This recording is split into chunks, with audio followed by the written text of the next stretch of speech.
Hello, everybody. My name is David M. Rivers, and I'm the author of the Adventures of Sleepy the Magical Bear books. And we're going to be doing a commentary on it. I write Sleepy's books and produce and directed the film. And I'm very pleased to say I'm joined here by my good friend and main composer on the film, Alexis Croft. Hi there, David. How are you today? Oh, good, good. Thank you. And looking forward to doing this commentary with you.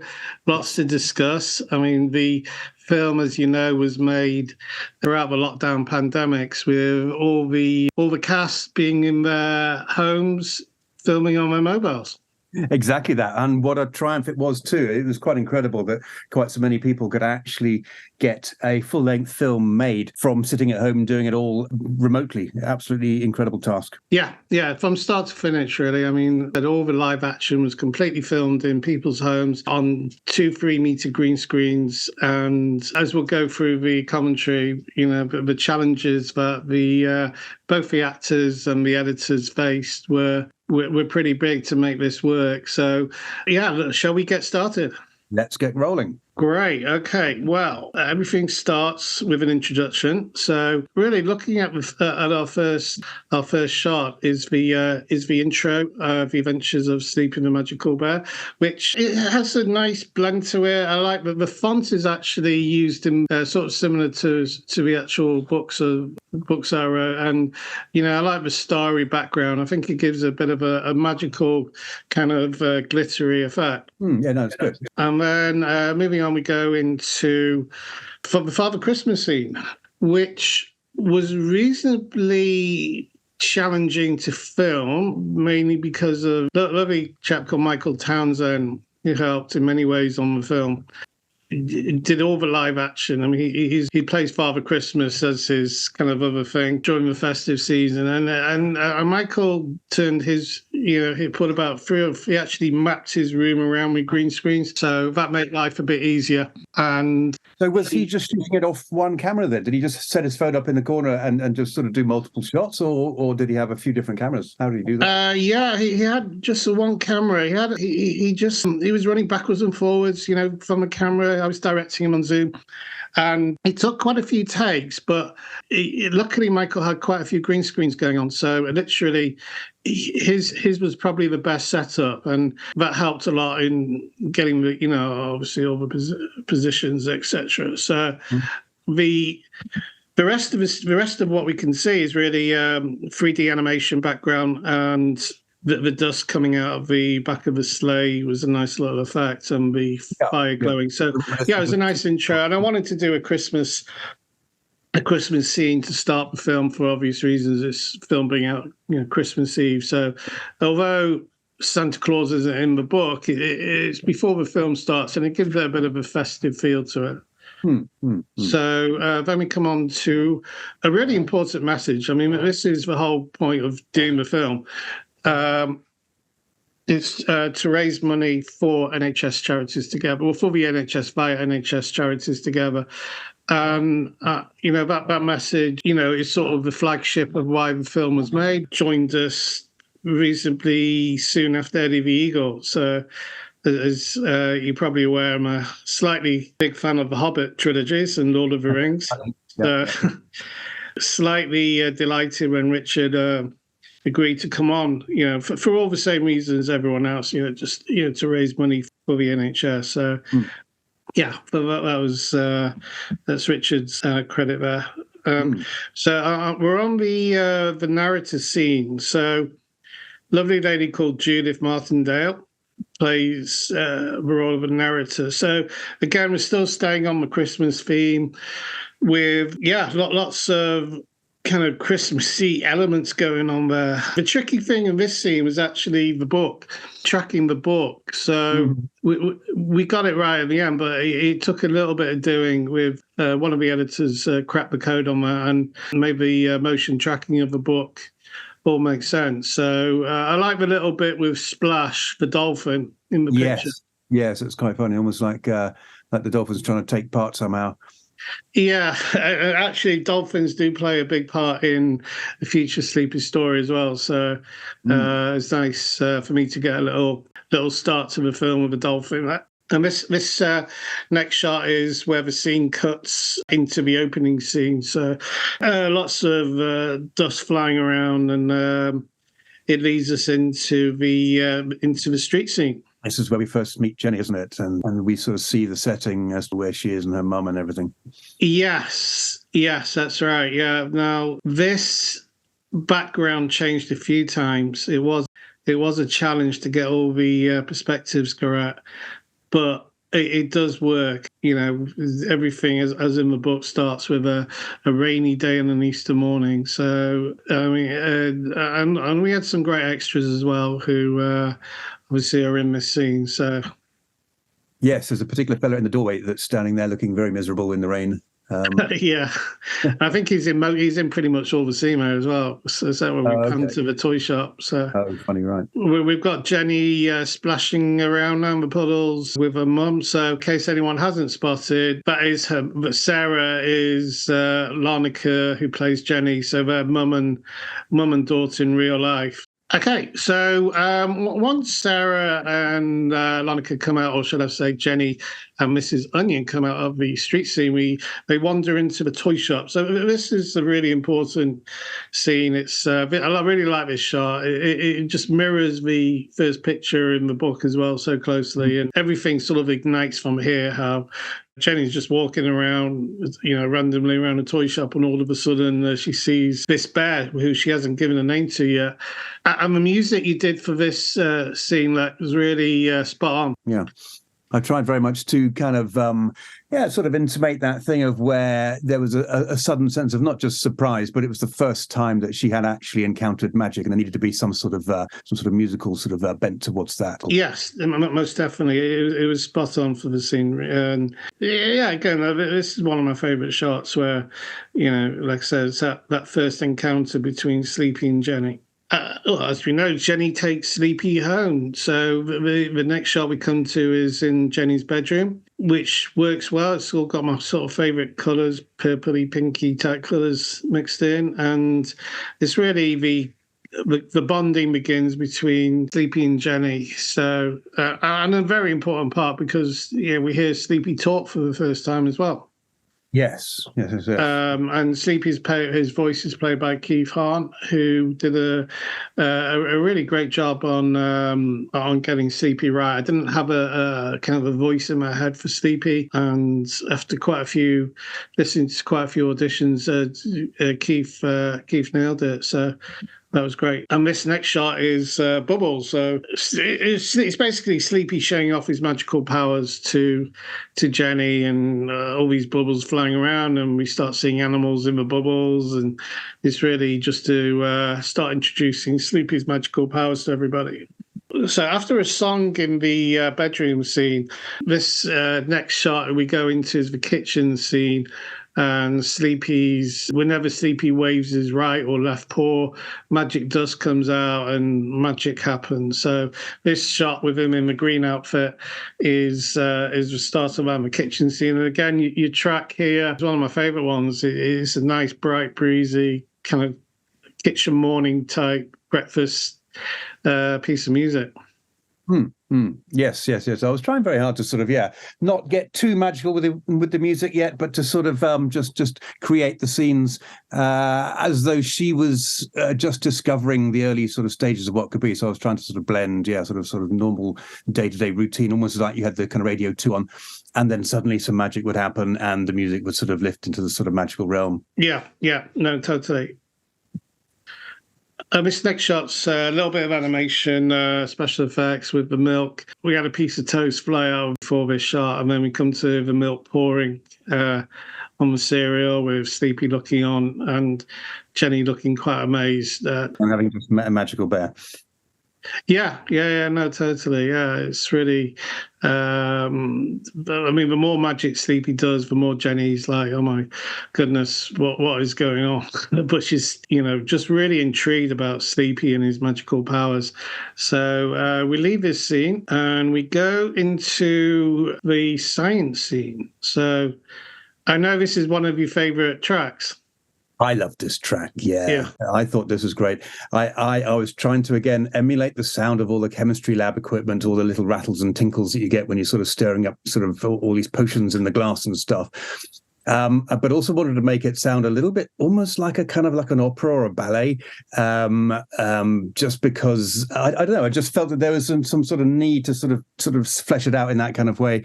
And then you hit the huge, great, big magical moment, and it was almost as though she began to sort of do this waltz with the magic for the first time, where everything suddenly exploded in front of everybody else. It's the first sort of reveal that we get that other people are seeing the magic going on with Jenny as well, rather than just her being the only one to sort of see and experience it. So I thought that needed to be a kind of a big moment where she sort of embraces the whole thing in front of a crowd. Yeah, no, totally, yeah. And this scene was reasonably hard to film. It took about 5 months just to get everything right with the live action. 4 actors in one scene. And not one of the people were actually together in the room, were they? They were all nobody. It was a totally, absolutely all remote. So the science teacher pops up later, and it again, great editing, as well as magical track and some nice little special effects. So the magic dust goes around with 2 bullies in the classroom, and they freeze about a second later, and just sort of in the book we actually turn into pieces of, I think, cheese on toast and stuff, but that was going to be a little bit tricky to film. So we went with the frozen shot.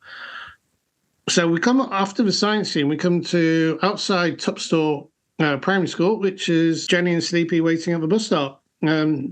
Sleepy knows what's going on, in that his car, the Sleepster, is going to be arriving, but Jenny's absolutely no idea. I like the effect here of the trees blowing, and you've got that kind of windy effect going on, which works really well. And when the next shot is, we actually see the car, so Sleepy's car, the Sleepster, make its first appearance, 3D modelled, and it looks great, and off they go. And they end up going on a little ride to Jenny's back garden. So the next shot, we see them flying over the hills and far away into Jenny's garden. So the motion tracking of the car is always a bit of a challenge, but I say the editors did a fantastic job on getting the trail of dust from the exhaust all spot on, and the 2D, 3D tracking, and those times Jenny's really had to also start sort of acting in an object rather than standing still behind a scene. So she's actually in a car which is moving, and she's having to actually learn how to move with a car, or at least do the movements and then map the car onto her movements. So this is where all of the editing becomes a lot more time consuming and difficult, because you're now dealing with lots of moving objects and trying to map the whole lot together.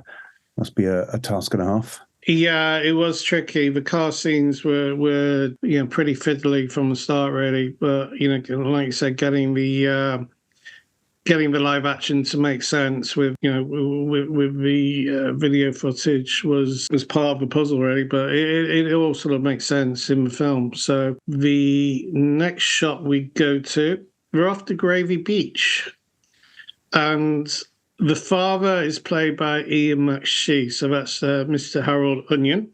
And I go and see a back shot there of Mrs. Onion. And a little bit of a distance there is my little dog Dubs, and a little friend called Buddy. Were you filming them on a beach, or were they also just on a green screen? They were green screens. Okay. Yeah, green screen, and just added in on that's a video background on the beach. So it's a very short scene. I mean, the thing with the film I was a little bit worried about is the scenes mapped to the book are reasonably short. So some of the scenes, this is the shortest scene in the film. The cuts are great, and it flows with the story. So it's a very short but nice little scene. We move then into Olive's house. Or even Olive's bedroom. So Olive's one of Jenny's friends who's not feeling too well, and you see the doctor there offering some advice. and it's a nice little bit of interaction there between the two. So then, Sleepy's doing a little bit of magic here to make Olive better. So she counts to 5 and a bit of Sleepy magical dust, and she's back to normal. So this was probably one of the easiest scenes on the edit, and we've got a few little birds in the background there tweeting away. We move then. This was not one of the easiest scenes to edit. Mainly because of the amount of people, 3 live action characters always spells problems when it's all done remotely. But yeah, we've got Olivia Jones who plays on the left, Olive, obviously Larnaca, Sleepy, and Shamaili Mayer who plays Frida. And Shamaili's actually the lyricist and singer of the 5 songs in the film. And she did a little... She did fabulous songs, didn't she? They're really good. Oh, yeah, really capturing, yeah, totally. And she put her hand up to play Frida as well. So that was great. And we see the first shot of the little 2D crabs, which pop in and out in various scenes. Yeah. And the music here, was this an easy one to compose? Or? It was. None of it was easy, but this was kind of fun. I sort of wanted to go sort of sea shanty just because we're at a beach, and I just thought let's just keep it sort of nautical, as it were. So I kind of thought of just some sort of fun sea shanty things. But then, of course, when we go into the time problem with the box opening and all the storm scenes, that became quite difficult. And then trying to find a way out of that again to go back into the resolution of it all. So yeah, that took a little bit of while to work out. But no, essentially I was just trying to keep it light and happy as you would be sort of on a beach. So we leave the beach and storm scene. Now, actually going back to that, in the book, the action takes place on a boat, but that was one thing we struggled on, to get the right positions and the angles on the boat and everything. It was just made life a lot easier by doing it on a beach. So there's a little change to the book. This scene is we're back in Jenny's kitchen, and there's a conversation going on between Sleepy and Jenny, leading into what we call the cake scene, which is with Aunt Hilda and Uncle Gordon. So this one was pretty straightforward to film. So I think we come to probably the trickiest scene in the film from an editing point of view. So this is, again, but it's a bit of a fun scene as well. So this is all based at Aunt Hilda and Uncle Gordon's home. So the first shot we've got with the piranhas in the background and Dubs making another little cameo there is Aunt Hilda, played by the magical Karen Cooper. And that's one of Karen's magical hats she's got. And she's saying briskly hello to Sleepy and Jenny outside the home. And then we come to a shot of Uncle Gordon, who's sort of a very strict, grumpy man who kind of puts up with Jenny and his brother Harold, and not really in the mood for afternoon tea, but he keeps a beady eye on them. So that Uncle Gordon's played by Simon Anthony, who played Uncle Gordon extremely well. We actually filmed that. I remember it was right in the middle of, I think, July or something. The heat, oh my gosh, it was about, and he's in and around 100 plus that day, and we had to put cake on. He put it on himself. He put cake on his face. It was a hot day of filming, really. Yeah, and this shot was really what made the scene so tricky. It was just all the positions and the angles and everything, with the cake exploding in the face. I mean, we had some other shots we could have used, but this one with the cake going splat was probably I'd say the easiest of all the ones we had to make sense in the actual edit. So both actors kindly put their hands up to having cake all over them. So an interesting scene to film. And then we come to something more relaxed, where the garden scene. Jenny's back garden, and we meet Shwizzle for the first time. What's the background to Shwizzle? Because we've known about Sleepy from the beginning, but where does Shwizzle appear from? Well, Shwizzle comes from Magicville, and his sort of hometown is a place called Bunny Hop Fields. And he's got I wouldn't call them a rabbit army, but in a later book we do become a rabbit army at some point. Well, that's another story for another day. But he's went to the same school as Sleepy, Magic School, in Magicville, and they've been friends really from day one. As we'll see a bit later, when Schwizzle twizzes his ears, magic rays of dust come out. Cool. So that's his sort of magical power. Schwizzles can pop in and out absolutely anywhere at any time, and he's definitely one of the good guys. And he's a very popular character with Jenny, and everyone, obviously Sleepy and all the other of Sleepy's friends. Yeah. I mean, in this scene, this is to one of Shimeli's songs called Schwizzle Rock. As you can see in his pictures, Schwizzle's doing singing to it, and they're all doing a little dance. So, yeah, the animation, I mean, to be honest, a chap called James Pyle, he's been on over 3 years of 2D animation on Sleepy. Literally thousands of hours is put into to make the 2D side of things work, along with many other 2D animators. We did try to have a play around with Sleepy in 3D and Schwizzle, but they just look more kind of realistic to the book in 2D, so they're going to stay in 2D. Yeah, I think you have to remain faithful to the book because it's the kind of core images, isn't it? So it's like they have literally jumped out of the book and gone into real life. But I think it's good that the fact that they've stayed in the 2D realm. Yeah, very important. Yeah. I mean, yes, you get more flexibility with emotions in 3D and stuff, but visually they look great in 2D. And the movements are great as well. It's a very popular style to use proper 2D animation still. It still really works well. Totally, yeah. So after the little song with Schwizzle Rock, everyone comes into what is the longest scene in the film, which is the fun fair.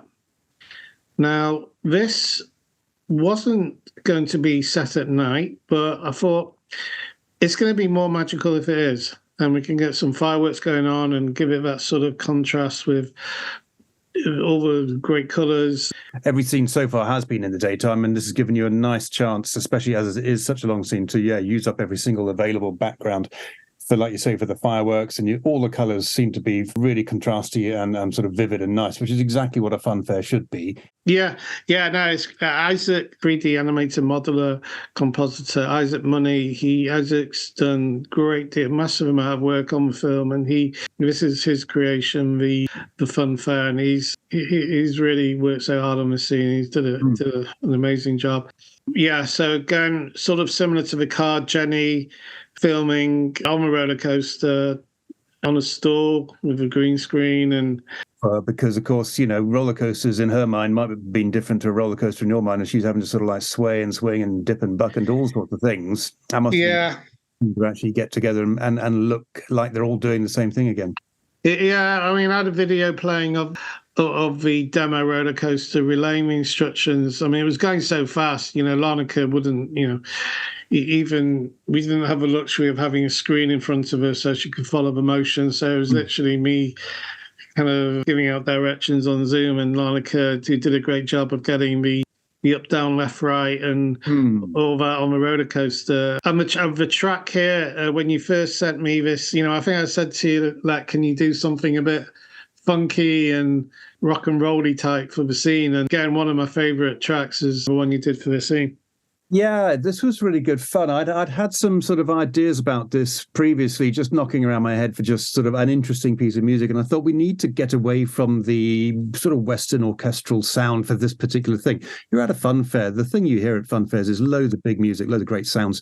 And so I thought, right, we need to do something now that really makes it feel exciting. There's lots of sort of crescendos and stops and starts as though you are on a roller coaster. So I had a lot of fun with this piece. It was great. Yeah. We did about 2 or 3 laps around the roller coaster, similar to the log flume as well. I love the actions as well as Sleepy with his arms open and Schwizzle in the background. And yeah, definitely one of my favourite scenes. And this next shot is after the spun around the log flume. The water effect on this, when in the splash sequence is a nice bit of editing. So we see Jenny flipping from a a drenched outfit, and then Sleepy waves his paw, and she's back to where she was before she went with Loughlin. So, yeah, and quite a few. I mean, what the tricky thing on the edit was the amount of extras that had to be edited in as well. And again, with it being longest scene on the film, it was, I don't know, probably a good 5 months to get this scene done. Wow. It was not straightforward, but it made sense when in the edit, yeah. That's with all the 3D and all the live action, everything composited from scratch, yeah. And I like the path, the multicolored path Isaac made, so yes. that fits in really well. And then we all head off to the hot air balloon. So if anyone hasn't spotted it, that is Father Christmas, who pops in. And we have to shuffle Michael around again because a few issues on the king on the trousers. So we put the basket in front of him and everyone's heading off to start off on a hot air balloon ride. And I like this shot. So we're all ready to go. Now, before this shot, we see Sleepy wave his paw and I didn't want flames coming out, and gas and everything going off with the, as a hot air balloon would normally be powered by. It's powered by magic. It doesn't have to be powered by human air, does it? It's exactly, and that's why there's that gap between the balloon and the basket. So you still see Sleepy wave his paw, magic comes out, and off we go on the ride with the shot overhead of with damage, I should say, of what we've just seen in the fun fair, yeah. And we come to a little conversation between Dutton, played by the very talented Jay Simon, who also played King Magic and many other characters in the film, Silver the Spoon, and as we see Dutton here, and a giraffe and a turtle as well. And Dutton is the pilot, and he is sort of a posh, well-spoken, friendly umbrella pilot, as you do. He fits in really well with the scene. And then going back to what I was saying earlier about Schwizzle and his magic rays, so this is basically a shot of Schwizzle doing his magic, just literally showing off what he can do, and a few 3D animals floating around there in the sky. And how did you, creating the track for this, was this inspired by anything? Or it's all to do with flight, isn't it? And everything had to be going up and up and up and up and up. So I just wanted to keep on putting in lots of sort of, I suppose, crescendos and as though you were just sort of holding your breath and waiting to see where everything was going to go next. And then you go to another level and you'd be higher and higher. Yeah, I just kept on imagining, because I've been in a balloon before and I know how exciting it is when you just go up and up and up and everything just starts getting smaller and smaller on the ground. And I just thought, there's a sense of awe and amazement as you are just traveling up. So it was a big moment. And I was kind of pleased to go back into the kind of classical domain using the big orchestra music. It just felt a bit more grand and sort of airy-like. And then you have that sort of funny section where they start eating and the music just suddenly turns into this sort of rather interesting bit, especially when you see the animals again floating around. So there's a bit of sort of strangeness to the music. And then it's almost as though the bubbles are burst and they start floating down again, that the music sort of does almost a reverse of the great uplifting thing. And you sort of start coming down to ground. Yeah. And then finally, when they do hit the ground, of course, there's that lovely scene where it's almost as though the actual magic has stopped and they're back in the garden. And I just wanted them to sort of hear this memory of the fairground. So there was this sort of old carousel sort of music still playing in the distant background, just kind of cranking on. It was a long scene for me to do, but I think it was really good. I enjoyed it a lot. Yeah, very much, yeah. Yeah, and like you said, the flight, the different motions in the balloon from when it was stationary, but not, when they were eating, and to when it was flipping up and down, and totally captured the scene so well, yeah. And this shot is Mary and Onion and Jenny having a spot of, shall we say, late lunch in the sky, and simple animation of actually a few 3D objects, but those milkshakes are 3D and created moving the objects to when they eat. So yeah, it was a really nice scene. Yeah, Jenny and Sleepy are back Jenny's bedroom, and Sleepy's talking about the birds and how important they are. And I wanted to get that in as a as a lover of all wildlife. I wanted to, as it is in the book, I wanted to highlight that in this scene. And this one was really a shortish scene, reasonably straightforward to film. Yeah, that was nice. This is one of my favourite scenes. So Mrs. McTuddy's apple pie shop, and a nice shot of. I think you can probably guess by this that they are actually outside an apple pie shop. You would hope by what's going on, and we say goodbye to Mrs. Onion. So this is her last shot in the film, and they begin there. I mean, Sleepy knows there's something going on in this shop, and he can sense something isn't, as he says, isn't quite right. And they make their way into the apple pie shop. Here we are inside the shop. So we've got a shot here of the wide shot of the videos of the actors, and you probably spot that is Father Christmas again. Yeah, he gets around, and that was just a loop of a video with everyone filming green screen apple pie. So it's pretty easy to do, but a nice little effect. And we see, and here, Shemeli's song. So Shemeli actually, as you probably can gather, did actually do the singing as well, lip synced by Larnaca extremely well. Yeah, there's a lot of banjo going on in this track, this song, and it's got a really nice kind of good feel effect to it. And it is Sleepy's apple pies are Sleepy's favourite food, so totally made sense for this to happen in this shot with the.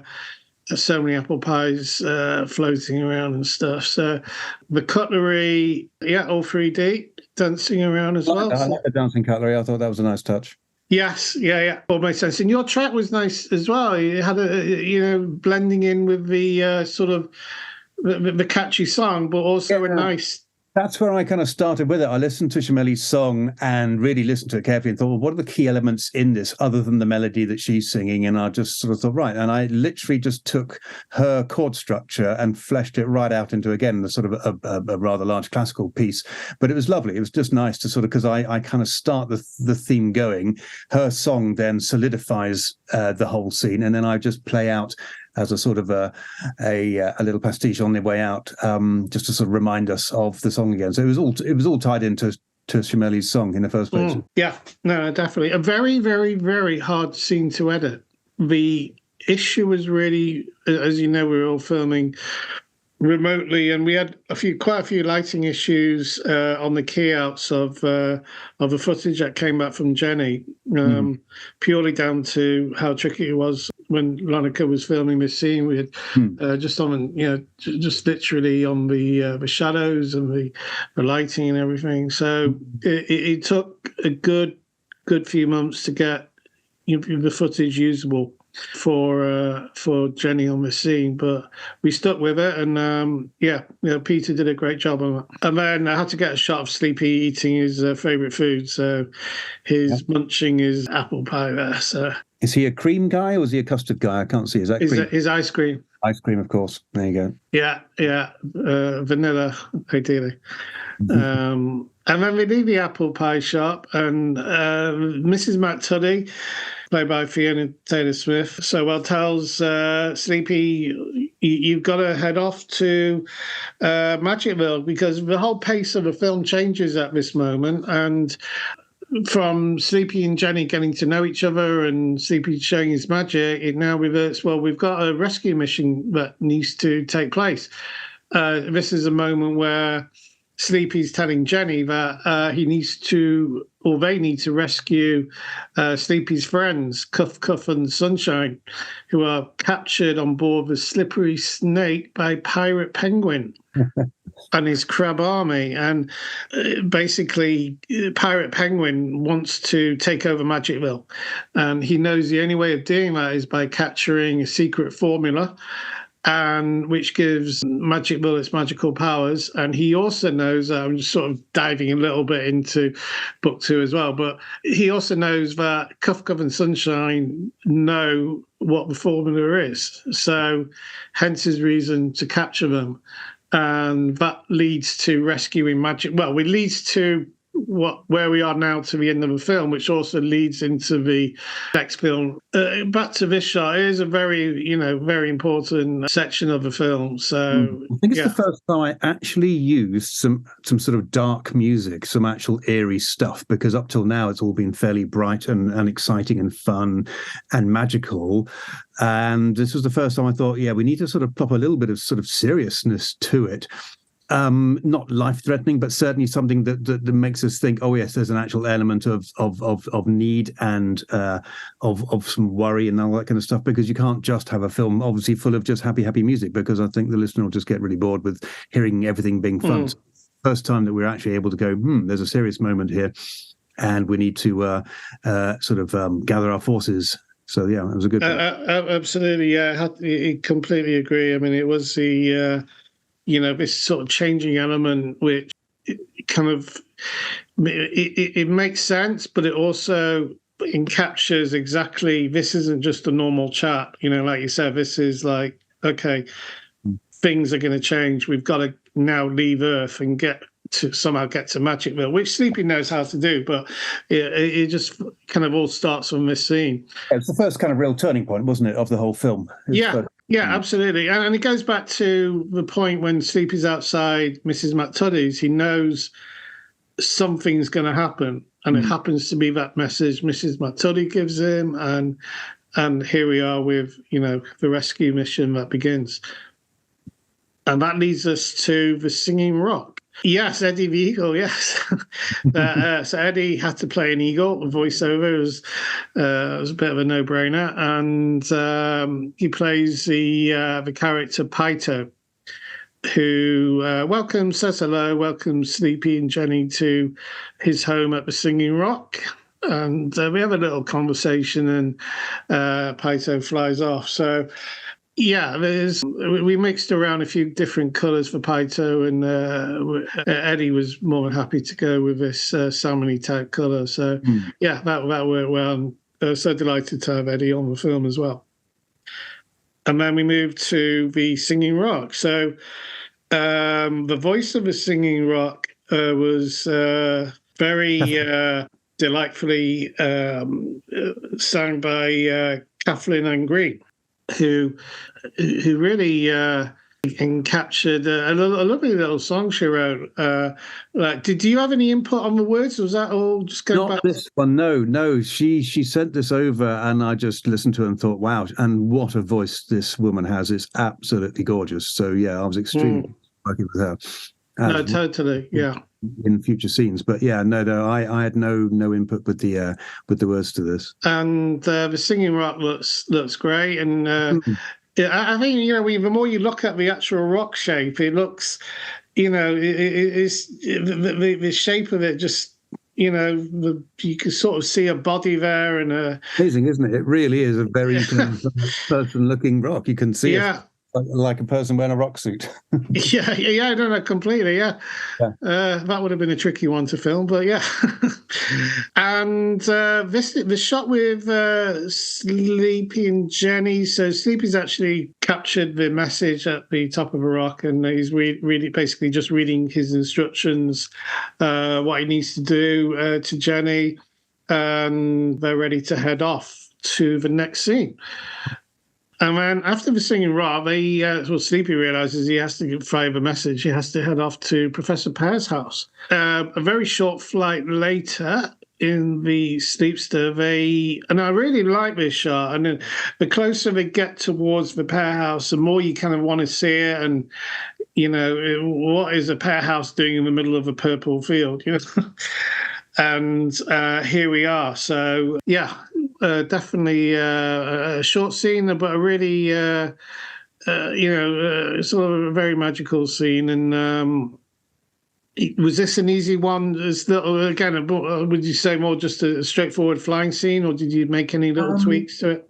No, it was fairly straightforward. I had to keep this because I knew what was coming. I had to keep this one fairly sort of sort of smallish, because otherwise there's nowhere to go for when you start doing the really big flying scenes, which come later. So this was just more of a sort of a gradual flying over fields and down towards his house field. I was just trying to be moderate, I think the word is. It's important to sometimes do the score with peaks and troughs, so that you can sit somewhere and let the scene do the talking. And other times the music really does encourage the scene, and other times the scene just needs to be the most important thing. And so this was slightly more just underscore. And then they, just outside Professor Pear's house, we see Squeaky the Mouse and Tweaky the Mouse, played by Sophie Aldred and Jeb Bothry. So they're having a little chat and a conversation about who's just arrived, and the voiceovers are just great of what Sophie and Jed did. So they wander off, and then we come up to meeting Professor Pear. And here we are. And Professor Pear is played by the talented Ian McNaughton. And Ian captures Professor Pear absolutely spot on. Such a character. Yes, definitely. And the music you did for this scene, Mac, is, I think I said to you, something a little bit quirky and so this was like the first piece of music I think I did for the film. So I didn't know much about what the film was at this point, and I certainly didn't have in my mind any particularly concrete ideas as to how the flow of the music was going to be throughout the whole film. So this was my first sort of deep dive into this incredible character. And I thought, well, here we go. We just have to be a bit wizardy, a bit wise, a bit kooky, and just not to hold back on anything that may surprise us. Yeah, no, definitely. And it's one of my favourite chapters in the book and in the film when I was writing all about Professor Pear. So, yeah, here he is about to welcome Sleepy and Jenny. And we go into his library. And at this point in the shot, we see he's telling Sleepy and Jenny path they need to take, really, to so they can get to Magicville. And that is, they have to get to the Cave of Flumes. In the background, we've got some, as you can probably see, we've got Dubs and Lucky. There's another Cavalier, and Crunchy. And they again, their loop videos. And we've got books flying around, and it's got that kind of, like I said, wizardry, little magical, eccentric-y type effect to the room and the whole scene, really. So it is a lovely scene to work on. And then this was so as you can see, the Sleeps has now changed colour. So that's what, like Sleepy's clothes, Sleepy's outfits can change at any moment, and the car does as well. So we've flipped from a white Sleepster to a yellow Sleepster. And the shot here with Jenny was a tricky one. It looks straightforward because it's, just sort of a head-on shot. But to get the positions, and we had a few issues with some of the footage. So we're not obviously directly looking at each other and speaking to each other directly face on. But this, it did work for what we needed. So this is outside Professor Pear's house before they set off to go through Rocky Road. Yes. Which is where we are. So this is, I love this track, and Catherine's voice on this, on the music is just fantastic. It was quite something working with her, I have to say. I simply wrote to her and just said, look, I want to have something that sounds a little bit like the Flight of the Valkyries. It's like you want to be sort of this goddess who is ushering this perilous journey forwards with our two heroes. So you have to encourage them, but at the same time, you are all powerful. You are the wind, you are the rain, you are the storm, you are the rocks. But you're also on the side of good. And with that, yes, I just said to her, well, look, here's some lines to read. And I wrote down some words of encouragement and then translated them into Latin, and then said to her, sing the Latin. And I gave her a rough melody to sing to, and she came back with all these harmonies, and it just sounded absolutely wonderful. It was extraordinary working with her. It was just like, wow. And she did this the first time. And it was like, that's just amazing. So it was really an honor to work with her. It is one of those, pieces of music that, you both worked on that, you can never get bored of. The more you hear it, the more you want to hear it. And it fits the pace of the scene as well, because that would talking about earlier, everything sort of goes, head on, to about fourth gear from here on in. So, music. I have to look very carefully at how the edits were shot. And what you do is that you look at the edits and you actually start counting in time with how quickly the edits change. And that gives you the kind of rate of the music that you want to write. So you have to kind of look at the edits and go 1, 2, 3, 4, dun da diddle dun da diddle, so that you're actually the beats of your music actually marry up with the cuts of the edit. Absolutely. I mean, we sped up the video footage of this as well, so they're really going at quite a clip with the, in the car. So we're about to approach Rock. Well, here they are. They are in Rocky Road. So you've got the little journey through the terrain, ravine, and through the boulders, rocks crashing down on the car, and luckily they've got Professor Pear's flute to hand. So Jenny plays that. And that reverses the rocks and stops them from crashing on the car. Hence the reason he gave it to her. So, and then there is a kind of things slow down just before they start to dive down the cliff face. Music-wise, there's a sort of little pause, if you like, and then it all kaboom starts. And we are really in fifth gear. And they... This shot now is when they do sort of a roller coaster tumble turn, twisty turn they do. So, and then we see, this is just about the moment where Jenny screams. And again, the tracking of this is great because everyone's obviously, no one's falling out or anything. So, the editor did a really good job on the tracking and everything. So, that's a really exciting part of the film.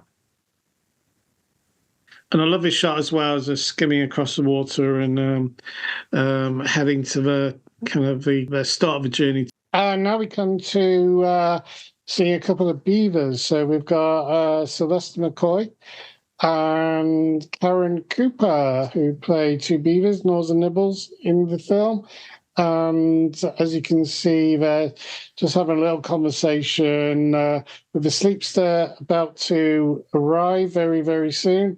And they have a little chat and then wander off. So, again, Karen from a previous previous scene played Aunt Hilda. And, so glad to have Sylvester on the film as well. So they arrive safely at the Rumble Desert. And we see Monto, who is from Magicville, and he comes from a place called Boulder Alley, and he hones his rhino skills by crashing into boulders and this sort of like the keep fit area. He's joined, Monto's played by Richard Armitage. And Richard, we toyed with a couple of options, whether to go with an Americanish voice or in English, and I went with the American version. In the end, it was a tough call, but and Richard completely played Monto so well, along with, we've got his two little rhino friends there on the left. The grey rhino is called Firetoe. He's played by John Callan from The Hobbit, and Mark Cadlow, also from The Hobbit. And it was really, really great to have the three from The Hobbit in the same scene on this film. And Firetoe is more of a bit like Monto, more of a, kind of ready to rise up the ranks in the Rhino army. And Donto's more a bit of a little bit of a worrier, and to make sure everything's all okay, and let's just try and get from A to B, hopefully. So we see them charging towards the camera there. So here we have a shot of Monto having his first conversation in the film with Sleepy, and Donto and Firetoe close behind. And basically Sleepy's relaying to Monto that he needs to get to the Cave of Flumes, and he's basically saying, how can you help? And Monto's more than happy to let Sleepy and Jenny ride on his back and get through Rumble Desert. So that's a nice shot there. The music for this, so this has got a real kick to it, kind of a chargy rhino type effect.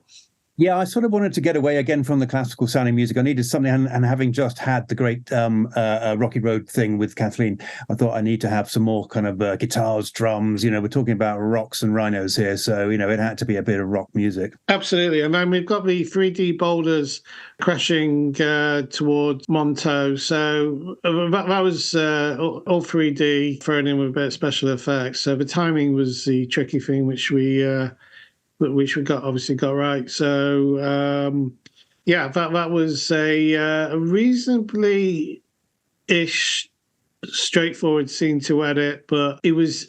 Yeah, just the boulders were the thing that took a little bit of time just to get the timings on those right. But timed, because they were timed in time with the music again, which is good. So on the beat of the music, the boulders are being smashed away, and that always works well. Absolutely. Yeah, totally. Yeah. No, I love the track for this. You did for this scene. It just had that, like I said, that real kick to it that you knew, okay, this is isn't going to be too straightforward to get from A to B. So, and then they arrive just before the Cave of Flumes. Monto speaking here, this was the easiest shot to do for the scene, and he's just saying he's going to wait for Sleepy and Jenny once hopefully they get the key of time, which takes us inside the cave. So previous to this is Sleepy and Jenny listening to Finkel, the voice of the cave, played so well by Victoria Simmons, and this shot is reasonably straightforward. We've done in the edit with Sleepy and Jenny flying. This is a reverse shot of Sleepy and Jenny flying done in the edit, which so we slowed down the speed here of the footage, and yeah, it's a nice shot of Sleepy and Jenny. So they've got the key of time through the rock face, and we're heading now back towards Monto. Great animation too. I love those beavers. I think they're great. Oh yes, the beaver. Yeah, one of my favorite characters. Yeah, beavers were just everything about them is great. They're really lovable. And then they head off back to towards the sleepsters. A view here of reversing the journey back. There's all the water splashes behind the hooves. There's just some nice bits of detail there that are really nicely done. Totally, yeah. And then we don't see the boulder here, but there is a boulder about to arrive and crash into Monto. So yeah, I mean, you get a better visual of this part of the journey. So seeing the actual boulder crash head on to Monto, and little Donto and Fireto leading the way there, and then they wander off or charge off through the back down through Rumble Desert. And this shot of the beavers, you've got on the right Nicola Jean Mazur, who's actually an NHS nurse as well as an actor, and you've also got Ian Lavender from the Private Pike of Dad's Army having a little conversation, and like you said, the beavers work really well. So well, we are now at the waterfall scene. So we've got Leaper and Hopto the frogs. Leaper played by Stephen Hunter, and Hopto Ryan Gage, again from The Hobbit, and they're having a little conversation before Sleepy starts jumping around the rocks to get to the rock where they are to get the key of time, which they found at the Cave of Flumes. So pretty straightforward. Seen this one on the edit, and yeah, it's mainly video background and a little bit of animation of Sleepy. Beautiful little frog characters, then, aren't they? And they're really nicely done. It seems as though that the 3D stuff here is working really nicely. Definitely. There's a chap called Kyle James, got to thank for a lot of the 3D modelling. And he did a lovely job on the two frogs. This is a really important scene, actually, because this then leads the characters, Sleeping Jenny, into Magicville. So this moment on this shot, it looks like the frogs might get a little bit burnt, but they don't. They dive into the rock pool.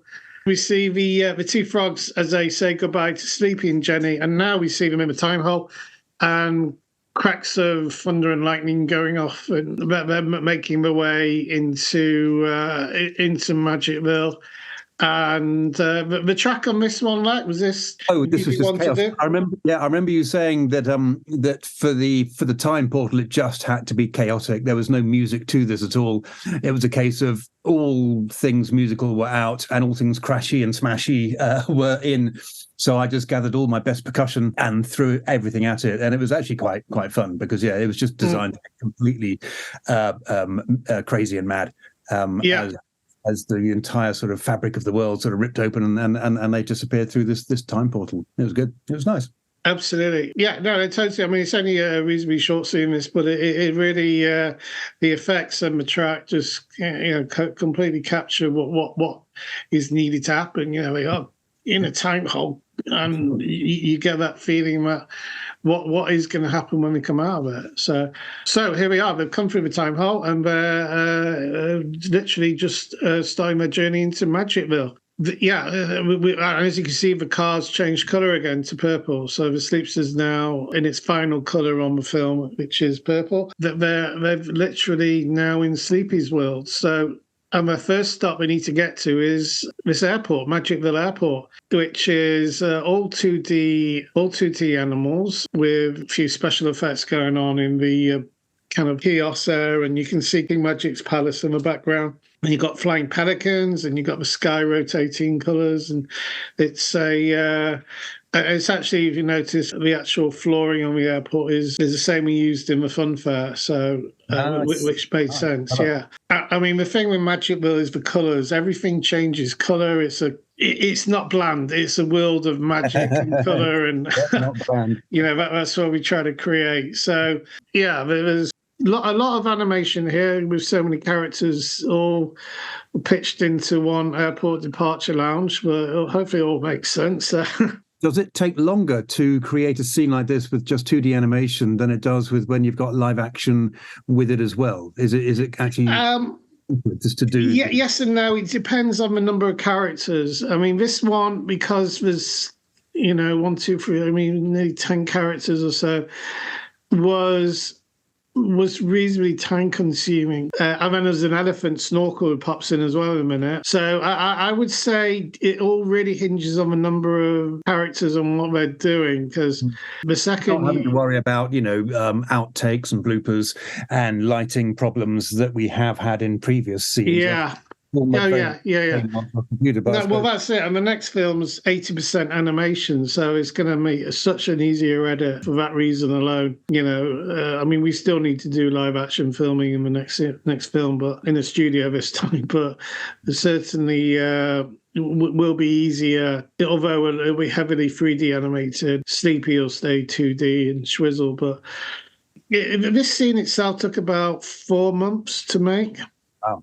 From scratch. Mm-hmm. So they're now about to... we have a little conversation, between Montoon the Hedgehog and Waldover Otter, played by Rob Groves and Eva Gray. So Rob is Montoon there, and Eva's munching on a pizza as the otter. And they have a nice little chat, just letting them know that Sleepy and Jenny are about to arrive at the airport, with Snappy the crocodile there in the background. And here we have Snorkel, probably a bit of a giveaway with his what he's wearing. And Snorkel's role is basically the gatekeeper of the time holes. So he's sort of in charge of, when the time holes open and close, and sort of in charge of the airport as well. So he's played the voice of that by Ian Kelsey, and a little conversation where he's welcoming Sleepy to the airport and telling him he needs to get to King Magic's palace. And this airport scene, I know not just yourself, but Lucy had a role in this as well. It was so much fun, this one. You just have to sort of sometimes think, when you go through airports, you hear the worst music playing in the background at all, because they just have to pacify people. So I just thought, let's just write something that just sounds really, really cheesy, like sort of lift music. And I just thought it was so much fun. And I kind of rattled around with a couple of ideas, which is just good stuff, because it can just sit there. It's not doing anything. It's not getting in the way of the dialogue. There's a lot of dialogue in this particular scene, all the characters. So you can't write anything that has too many ups and downs in it, because it gets in the way of the dialogue. So I thought, let's just do something really kind of lift music-y that you would probably just hear at an airport, and then Lucy just coming through with that wonderful announcements. They were funny. No, completely worked so well. And then we just see, just on the front here is a shot of the Badgie. We can see that's played by Ella Windsor, and such an honour to have Ella on the film. And Keith Hahn's in the middle. There's a little squirrel. We've got Rick Wakeman, CB, he plays Mutu the cheetah. What a coup that was! How on earth did you get Rick Wakeman to join in with the film? I think it's brilliant. It wasn't my black book; it was someone else's. Karen Cooper actually brought on Ella and Rick. So Karen opened quite a few magical doors on this film, and it was great just to have them in, not just on the film, but it literally in the same scene having a conversation together. Yeah. And there we go. So King Magic's palace is in the background, and off they get. They charge off in the Sleepster. So that takes us to the start of the forest scene. So we're going talking about the contrast of colours. There's nice mix of shades of colours there, and this shot is skimming through the trees on the way to the King Magic's castle. This section, and it was really good. It was so lovely. It was he was a marvelous writer. He read a few of the pieces, didn't he? He did an amazing job on this one. It was just absolutely what you wanted to sort of hear. Completely. Yeah. It really captured the mood of the scene totally. And this was the last shot before the King Magic's castle, which is literally just behind that last mountain. So here we are. So everyone arrives safely at the courtyard. So we've got the Sleepster safely landed there, and Chestnut the horse. So the voice of Chestnut goes played by Keith Hahn. We did at first we did think of trying Chestnut in 2D, but I just wanted him 3D for this film and going forward. So Chestnut makes his arrival, sort of a Pegasus flying horse here. He has a little message he gives to Sleepy and Jenny, and then we see Pal the Pelican. He's one of my favourite little characters, who's played by Jay. He's on his way there to welcoming Sleepy and Jenny. So we move on to the music corridor. So we're actually now in King Magic's palace. Sleepy's been there before. So for Jenny, it's the first time. And in the background, we see Hertu the giraffe. So doing his little song there on the magical piano. I really like this scene. I think it just gives you a little taste of kind of, the palace before they start going further into it. So it's good. It's nice. Yeah. Floor also it's a bit like the Devil's Causeway, isn't it? It's got those lovely shapes. Yeah, absolutely. Yeah. And there's a close up there of Hertu doing his stuff on the piano, and they're making their way into the next corridor, which leads us to the magical, one of the magical corridors in King Magic's palace. So I love this scene. It's so well created visually, and also the bear swordsman, and later on we see the little bear trumpeters. Definitely one of my favourite characters. We blew the roof open to give the pelicans, get the option of the pelicans flying around. Right. And we see little Crumbles who comes into things in the next film with Professor Pear up in the portraits. Yeah, I see. They're really great. I can see them all. Yeah. Yeah, no, totally. And then the trumpeters so well illustrated, and I think we come to a close up there. There you go. But just very believable. And the final shot here is, I just wanted to get a nice shot of the, kind of a light as they walk into the throne room. Yeah, that was a lovely. It's not often that you kind of can get away with a whiteout, which is where she does. She sort of walks into this wonderful white light. Yeah, it's good. I like that. Yeah, it's sort of a mystery. What is going to be through this light? Well, and then what is behind the door is here, the throne room. So we go back to our little swordsman and a beautifully created palace throne room. I love the chandelier in this scene. I think it's the candelabras, the floor, everything about this, kind of throne room looks really magical. And we see King Magic for the first time, who is played extremely well by Jay. That was a wide shot. We go to a close-up of Jenny, who I mean, throughout the film, Lanica's, Jenny's reactions, expressions are, just so well done, following. She just follows everything so well, and she's got such an animated face. It's wonderful. Yeah, totally. Totally. Here we go to a shot of, I mean, this is basically pulled so much from the book, and we have to mention Margaret Ellis as well, who worked with on all the illustrations of Sleepy's books, who completely captured. Still don't know quite how she did it, but completely captured what was going on in my head. I was writing these stories 11 years ago. So, but yeah, a lovely shot there of Pell and King Magic. So. And then we leave the throne room, and there's a song that goes on, Magicville, just before, as we see now, the car on its way to start the rescue mission of saving Cuff and Sunshine. Yeah, it's a real cliffhanger, isn't it? Yeah. Yeah, kind of what happens next. I mean, how do they save Cuff and Sunshine? What happens? What's going on with Pirate Penguin? Who is he? What, there's lots of it, kind of like what does happen next on this film. And this is the last shot of the film as the car heads off into the Magicville skies as it starts its journey. And then we roll to the end credits. So there's Big Beavers, Lemon Sponge and Cheesecake and Grindors in the middle. And a few thank you. So many people, so many companies to thank who have got behind this film, for such an important cause. Too many to mention. There's a few there, but a real step up to the plate job by people. And I think it's great to see so many people, so much behind this film. It's been so good to see. Oh, overwhelming, yeah. And loads of companies just giving their time for free just to sort of get this whole film together. I think it's been absolutely fantastic. Yeah, a great journey. I mean, it is just under 4 years to go from start to finish, and it's. I think when I actually get the moment to step out of the bubble and think, have a cup of tea and a biscuit, and think, oh wow. that was a mountain and a half. Hopefully, we've got a film everyone will enjoy, and we can raise as much as we can for the NHS. Yeah. Yep, that's the purpose, isn't it? That is the purpose. But that was it. That was the whole point. The idea of doing this to raise as much as we can. So, and this is the end shot of Little Crumbles, Sleepy and Shrizzle, saying thank you very much. Hope you enjoyed it. See you at the next one.